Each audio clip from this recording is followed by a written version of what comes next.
In this video, we're going to take a look at circles, intersections, and the angles formed by those intersections in the circle and outside the circle. So in this first property of interior intersections, we state if two secants or chords intersect inside a circle, then the measure of the angle formed is equal to half the sum of the measures of the intercepted arcs. So let's look at the measure of angle 1. This statement means the measure of angle 1 would equal half the sum of the arcs that are intercepted by those secants or chords. And so the lines that go through the circle, those are our secants, and they could also be chords. And they intercept the arcs AD and BC. And if we add those up and divide by 2, we would get what angle 1 is equal to, and also the one that's vertical to it. So the measure of angle 1 is equal to 1/2 the measure of arc AD plus the arc BC. The measure of angle 2 would be just the opposite of that. So 2 and the one right across from it would be equal to arc AB plus arc DC divided by 2. So we could say 1/2 the measure of arc AB plus arc DC would give us angle 2, and again the one right across from it would also give us the same measure since they're vertical. Now let's use those properties to do a few examples. So in number 1 it says find the measure of angle AED. So angle AED is right there. So we take the intercepted arcs, add them up, and divide them by 2. So we need 45 plus 109 divided by 2. So we can type all that in or do it in multiple steps in the calculator. But either way, let's do half of 45 plus 109 to get the measure of angle AED, which would be 77 degrees. All right. Number 2 says find the measure of angle STR. So angle STR is right there. And so the arcs we need are the 112 and the 186. So we need to add those up and divide them by 2. So 1/2 of 112 plus 186, those are our intercepted arcs, will give us the measure of that angle, STR. And that would just be 149 degrees. So that would be right there, and also the one right across from it if we needed it. Okay, moving right along. Number 3 says find the measure of angle YWX. So YWX is right here. And we have the arcs that coordinate with the angle right beside it. So like those arcs given would help us find the ones beside the angle we need. But then we can see that they form a linear pair. So we'll be able to figure out the angle we're looking for in just a minute. We just need an extra step. So we got to figure out 43 plus 81 and then take half of that to get the angle beside the one that we're looking for. And so that would give us 62 degrees, which are these angles right here. And the one we're looking for forms a linear pair with that angle. So we can say 180 minus 62 gives us the measure of angle YWX, which would be 180 minus 62. I'm just going to write it again down here, which is 118 degrees. Okay, so number 4 says find the measure of arc LK. So arc LK is right there, and we have the angle measure this time, and we have the other intercepted arc. And so we can use our formula to help us figure out the missing arc that we're looking for. So we can say that 62 degrees is the angle, and that's equal to half of the sum of the two intercepted arcs, which would be 74 plus the measure of arc LK, which we don't know yet, but we can just use the same formula to figure this out. So to get rid of 1/2, we could multiply both sides by 2, and that would give us 124 is equal to 74 plus arc LK, and then you just need to subtract the 74 so you can finish solving for what you're looking for.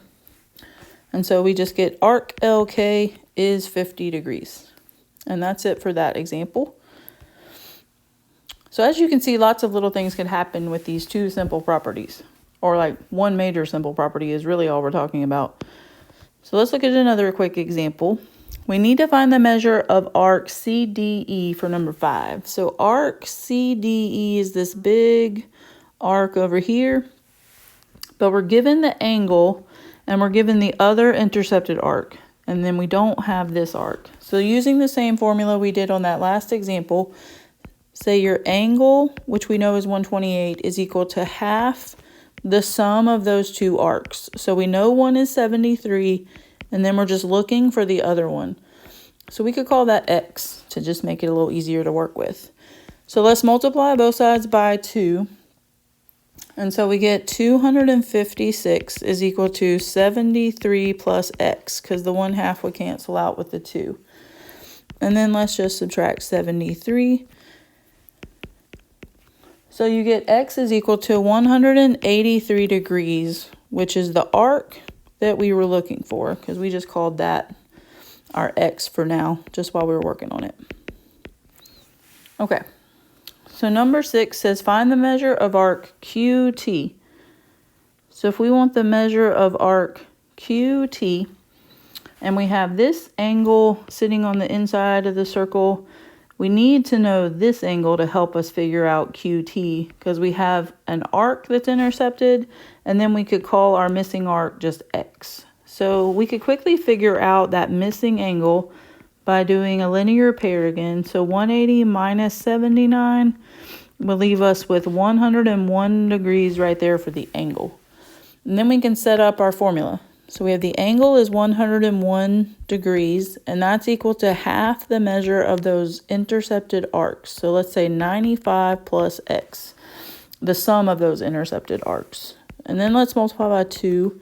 So we get 202 equals 95 plus x, and we just have to subtract 95 to finish solving for x. And so we get 107 is equal to the measure of arc QT, that missing arc. Okay, let's look at another property of circle intersections. This property states that if a secant and a tangent intersect at the point of tangency, then the measure of each angle formed is equal to half the measure of its intercepted arc. So in other words, the measure of angle 1 is equal to half the measure of the intercepted arc, which is arc AB in this case. So the measure of angle 1 is half of the measure of arc AB.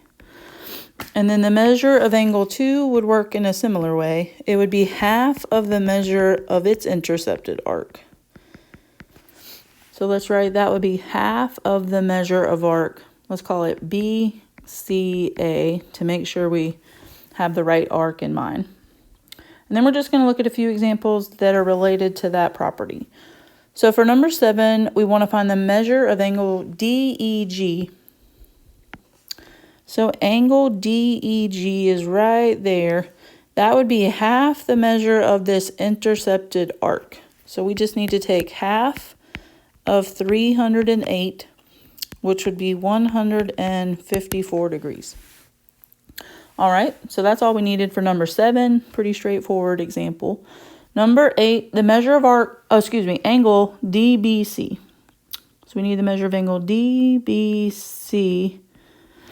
So what we could do is say we need to know this arc, and then we'll be able to take half of it. And so if this arc over here is 192, the one that's missing is 360 degrees, which is the whole circle, minus that arc, which was 192. So 360 minus 192 is 168 degrees. But then you have to divide that by 2 to get the angle measure, because the angle is half of the intercepted arc. And so for that one, we just get the angle would be 84 degrees. All right, and the last one of these examples says we want to find the measure of arc XY. So arc XY is really small right inside of here. And we know this angle beside that little arc is 151 degrees. So that'll help us get started. We could take the angle and multiply by 2 to get this arc that it's intercepting. And so if we take that and multiply it by 2, we get 302 degrees. And then we could figure out the arc that we're looking for would be this whole circle minus that major arc of 302 degrees. And so arc XY, we figure out, is just 58 degrees. Okay, so let's look at another property of exterior intersections. So if secants and or tangents intersect on the exterior of a circle, then the measure of the angle formed is equal to half the difference of the intercepted arc. So notice we're going to be subtracting this time. And so what that means is whether you're given two secants, a secant and a tangent, or two tangents, the formula really stays pretty much the same. So if we look at this first picture, and we have these two secants that cut through the circle, it forms two intercepted arcs. I like to call it one that is big and one that is little. So if you remember, it's always half of the big one minus the little one. So in other words, half big minus little will always keep it straight. And so for this first specific example, it says the measure of angle A. So let's write that would be half of the big arc, which is CE, minus the little arc, which is BD. But it helps if you just remember half of the big one that's intercepted minus the little one that's intercepted equals the angle that's sitting outside the circle. Same thing here. So if you have a secant, or that's a tangent, and then this is the secant, and they cut through the circle, you can tell it forms a big arc that it's intercepting and a little arc sitting closer to the angle out there. So again, remember half of big minus little. Anytime your angle is sitting outside the circle, that's kind of what you want to think about. Half big minus little. So for this example, I'm going to write specifically, it would be half of arc BD minus arc BC. And then again for this last picture of two tangents. So we have a tangent AB and a tangent AC. They cut through the circle. You can tell it forms this big arc that's intercepted and the little arc that's closer to the angle. So again, remember half big minus little will keep it straight for you. So half of big minus little equals the angle on the outside. And just to write it a little more specific for this picture, let's say the measure of angle A would equal half of the big arc. So BDC is a good way to name it, minus the little arc. Let's just call it BC. Okay, so using this last property, let's take a look at a few more examples to wrap up our notes. So for this first example, we want to find the measure of angle KLM, that angle that sits outside. And we have two secants. So you just got to take half of the big minus the little. So half of 140 minus 66 would give us 37 degrees for the angle we're looking for, which is KLM. All right, number 11, we got to figure out the measure of angle A, B, C. We're given a tangent and a secant. But again, this main idea stays the same. We want the big arc minus the little arc. But the big arc, we don't know the measure of, but we do have enough information to figure it out, because you can take 88 and 62 and subtract them from the total of the circle, which is 360. All right, so 360 minus 88 minus 62 gives you 210 degrees for the big arc. And so you have half of the big arc minus that little arc that we already knew was 62 degrees, and that'll help us figure out the measure of the angle. So half of 210 minus 62 would give us 74 degrees. for angle ABC. All right, let's look at another one. The measure of angle PQR, so angle PQR, these are two tangents, but again, that main rule stays the same. We want half of the big arc, which is 313.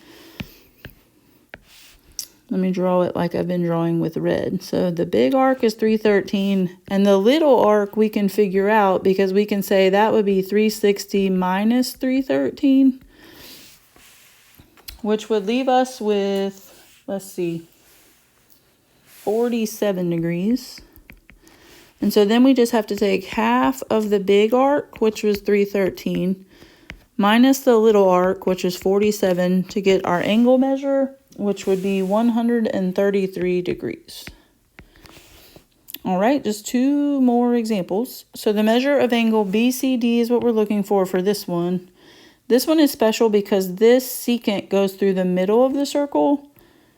And so to figure out this little arc that we're missing, see, we have our big arc, which is considered 67 right here, but we don't know that little arc. But it's important to note that this is half of a circle or a semicircle to figure out that little arc measure. So we could do 180 minus 94 minus 67 to figure out that that is just a 19-degree arc right there. And then we could say half of the big arc, which is 67, minus the little arc, which is 19, will give us our angle, which is just 24 degrees. So a little math helps you figure out what's missing sometimes, and then you're able to put it all together. All right, for our last example, we want to figure out the measure of arc SW. So we have a secant and another secant. We're given the angle, which is 40 degrees, and then we know the little arc is 75 degrees, and we are trying to figure out the big arc, which is missing. And so we can just set up our formula with what we know. So we know the angle is 40 degrees, and that's equal to half of the big arc, so let's just call that X for now, minus the little arc, which we do know is 75. And then you're able to solve to figure out the big arc, which is what we're looking for, which is technically arc SW. Okay, so let's start by multiplying by 2 to get rid of the 1/2. So you get 80 equals X minus 75. Then you just need to add 75 to finish solving. So we get 155 degrees is equal to X, which is our arc. So let's say that is equal to arc SW. All right, so thanks for hanging in there for all of these examples. That's it for this video.